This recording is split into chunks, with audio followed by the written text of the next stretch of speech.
We will not wait another 100 years to be treated as full citizens. Currently, in Europe, women are still treated as second-class citizens, and we have stopped making progress on gender equality and women's rights for the last decade. It's not good enough.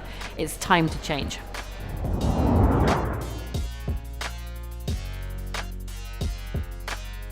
Women are half the population of the European Union. We're very diverse in different parts of Europe with different ethnicities, ages and abilities. But women's rights and gender equality has been consigned to a footnote in the EU agenda.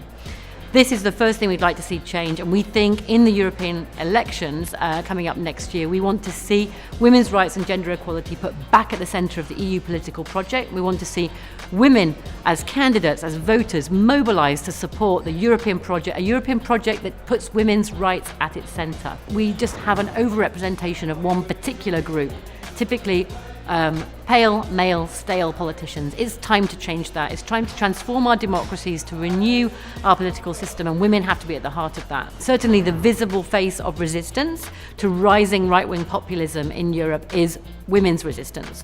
Whether it is in Poland with the women's strikes, or in Spain where 6 million women went on strike in March this year, or whether it's the Me Too movement online, amongst many other online movements against violence against women, against the pay gap, against the lack of visible women in decision-making positions. We see a real revolution in terms of women's organising, in terms of women's demands, and in terms of women's visibility.